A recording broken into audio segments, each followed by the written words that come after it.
Facebook সম্পর্কে সারা রাত জেগে কয়েকটা প্রশ্ন নিয়ে আসছে তানজিল ভাই ব্রাহ্মণবাড়িয়া থেকে। এই প্রশ্নগুলো আপনাদের সবার জানা উচিত। আমি প্রশ্নগুলোর এক এক করে জবাব দেব, আপনারা দেখে নেবেন। এগুলো খুবই গুরুত্বপূর্ণ। পেজের নাম ঠিক আছে কিনা?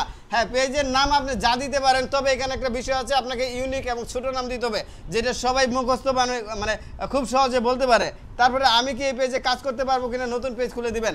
এই ধরনের আসলে প্রশ্ন করার কোনো দরকার নাই। সব পেজে কাজ করা যায়, পেজের সমস্যা থাকলে সেটা সলভ করা যায়। পেজ নতুন করে খোলার কিছু নাই। পেজের গাইডলাইন কি? পেজের গাইডলাইন হচ্ছে এইটাই, আপনাকে অবশ্যই ভিডিও তৈরি করতে হবে। পেজের গাইডলাইনে আমরা এমন কোনো কথা বলতে পারবো না, বা রাষ্ট্র সমাজ এই ধরনের বিরোধী কোনো কার্যকলাপে লিপ্ত হইতে পারবো না। এগুলো যদি করি তাহলে আমার পেজে সমস্যা হবে। রক্তমাখা, মারামারি, কাটাকাটি এগুলোর কোনো ভিডিও দিতে পারবো না, সেক্সুয়াল কোনো অ্যাক্টিভিটি ঘটাইতে পারবো না। তারপরে মনিটাইজেশনের খালি সাবমিট দিয়ে ফেলছে। আচ্ছা, মনিটাইজেশনের সাবমিট করার দরকার নেই, ইন্টারেস্টেড ফ্রম এইটা করার এখন দরকার নাই। দরকার তখনই যারা মনিটাইজেশন পাচ্ছে না দীর্ঘদিন যাবত তাদের জন্য। তারপরে 2023 সালে পেজ খোলার পরে ফলোয়ার বাড়তেছে না কেন? ফলোয়ার আপনার তখনই বাড়বে যখন আপনার ভিডিওটা মোটামুটি ভালোভাবে মানুষের কাছে পৌঁছাবে, রিচ করবে, তখন মানুষ আপনাকে ফলো করবে প্রয়োজন বোধে। আমার ভিডিও তখনই মানুষ দেখে যখন তার কোনো একটু লাভ হয়।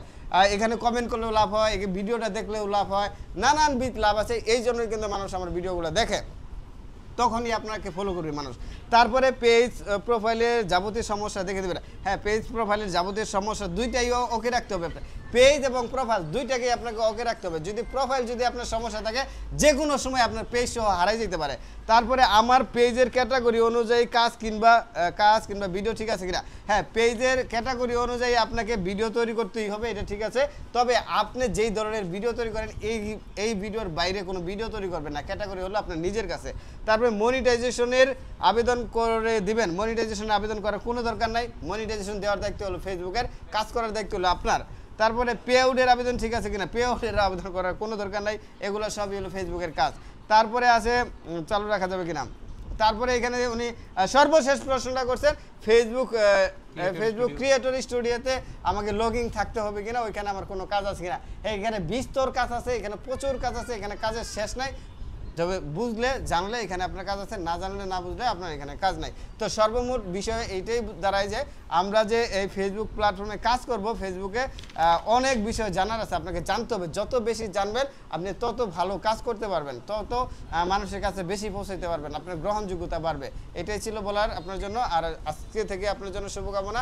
একই ধরনের কন্টেন্ট তৈরি করবেন, যে কন্টেন্টগুলো মানুষের হৃদয়ে আস্তে আস্তে জায়গা করে নেবে। একটা, দুইটা, তিনটা ভিডিও মানুষের কাছে যাচ্ছে না, হঠাৎ করে 4 নাম্বার ভিডিওটা মানুষের কাছে যাবে। এই 4 নাম্বার ভিডিওটা যত মানুষের কাছে যাবে, পরবর্তী ভিডিওগুলো তাদের কাছে পৌঁছানোর দায়িত্ব কিন্তু ফেসবুকের। এইভাবে আপনাকে মূল্যায়ন করা হবে। এলোমেলো ভিডিও তৈরি করা যাবে না। এলোমেলো ভিডিও তৈরি করলে কখনো এই প্ল্যাটফর্মে স্থায়ী হয়ে আপনি একটা অবস্থান তৈরি করতে পারবেন না। আসসালামু আলাইকুম। এই ভিডিওটা শেয়ার করবেন সর্বোচ্চ।